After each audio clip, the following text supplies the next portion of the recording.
Dear friends, today we celebrate the great solemnity of Christ the King. I want to tell you a little story about a young man by the name of Jose Sanchez del Rio. Jose was a Mexican, and he was living through a really turbulent time in Mexican history. It went from 1924 to 1928. It was when the government at the time, it was a Freemason government in Mexico, and they actively persecuted the church and persecuted Catholics at that time. They confiscated church property, they dissolved religious orders, they took any rights off priests. Priests weren't allowed to dress as priests. You weren't even allowed to preach Christian doctrine or tell the teachings of Jesus in a public place, or you'd be put in jail. It was a really, really difficult time for the Mexican people. And poor old Jose, he was a young fella, young boy. He used to be an altar boy at his local church, and he really loved the Lord. He loved spending some time before the Blessed Sacrament in prayer. But he was a normal lad at the time. He'd go and play with his mates. He'd go down and have the odd cigarette when no one was looking. He was a normal young fella. And at age 14, he was inspired to stand up for his faith.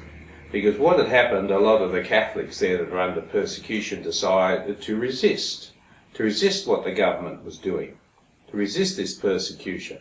So they formed a group called the Cristeros. And these Cristeros actually took up arms eventually against the government in defence of their religion. And young Jose was inspired to join the Cristeros. He was 14. And what he would do, he would run and he would go under fire taking ammunition to the soldiers when they were fighting the government forces. And the general one day, his horse was shot out from under him, the general of the Cristeros. And Jose, marvellously brave he was, he gave his own horse to the general. And the general escaped, and Jose was caught by the Federal Army. So the Federal Army got him, put him in jail, and they tortured him. He was a young fellow, bright young lad, 14 years of age. They said, if you renounce Christ and your faith, then you will live. The catch cry, of course, of the Cristeros was, Viva Cristo Rey, long live Christ the King. That's what they were fighting for, that's what they were resisting for. And they told Jose, if you say death to Christ the King, you will live. We'll actually give you money and you'll have a good life. And little Jose resisted. They tortured him. They cut him with machetes, and every time they would cut him with the machete, he would yell out, Viva Cristo Rey, long live Christ the King. He was such a really resilient fellow under torture. It was amazing. Even the guards were amazed. And they would then determine, the bosses of the army, the officers, determined to break him because he was such an example of steadfast and perseverance in the faith. They said, we will break you, and then that'll be an example to the other Catholics.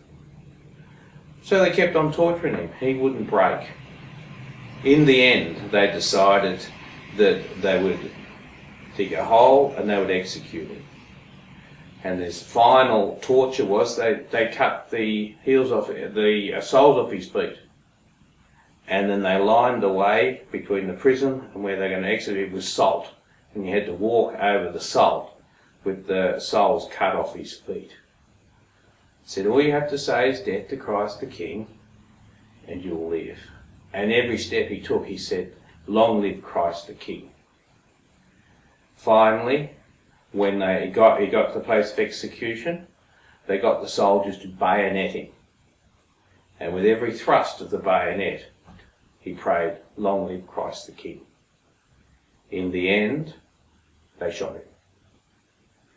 Jose was canonised a saint by the church on the 16th of October this year. 14 years of age. Now that's faith. That's perseverance. That's great love, and that's our youth. A young person like that, what an example for young people, and even old people like me. So, what's this all about? Well, you know, we suffer persecution today, just like they did back in Mexico in Jose's time. Even public persecution. Look at today, we have the same-sex marriage debate. Any of us stand up and for traditional Christian marriage, we're persecuted. We're called bigots and people full of hate speech. That's persecution for the sake of Christ. That's preaching Christian doctrine, we're persecuted for it. We have that today. In our secular society, if the church says something, it's attacked. Even you go down the street, you're in the pub talking to your mates. Do you say you go to church? What do you think they'll do to you? They'll laugh at you. Do you go to that stuff? Why are you doing that? Etc., etc., etc. That's a form of persecution. Peer group pressure. Young people. You know, if you go to church with a young person and your friends don't, and they laugh at you for going to church and believing in God and praying, that's a persecution. We suffer persecution today. We do it, and we have it in many ways. The devil, of course, persecutes us. That's his old job. He wants to grab us. He wants to bring us away from God. So he tempts us. That's a persecution. No, leave me alone. No, he keeps at you. No, I'll do this, do this. Don't worry about God. Just come and do my thing. Sin's better than virtue. Come my way. He's always doing that. That's persecution. Scandal is a persecution, a stumbling block. Often uses that. How many times do I talk to people who don't go to church anymore because of what some cranky old priest said 40 years ago? Scandal. They're scandalised. So this is important that we all have to make sure that we're not persecutors to other people, that we don't break their faith. But scandal is a form of persecution. You hear about the church and about priests and the media and so forth, and you can just go, oh crikey, all this. It's persecution. It's persecution. And it can really, really test our faith.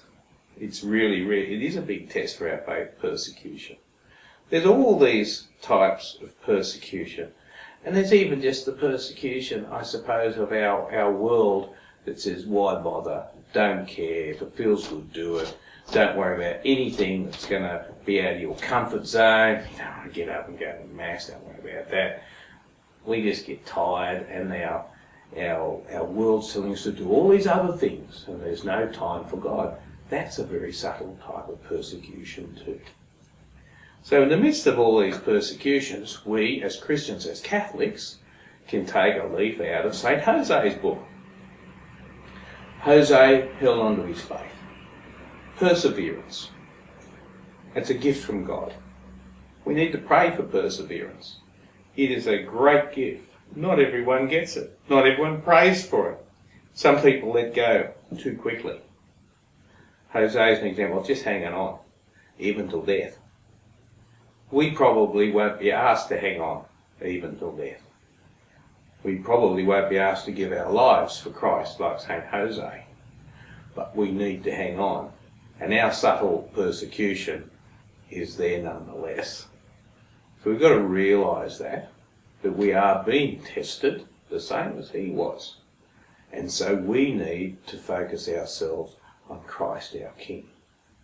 He decided at his young age that Christ was going to be his King, the centre of the universe, the creator of the universe, his Lord and Master. He would give his life for Christ. Christ would be the centre.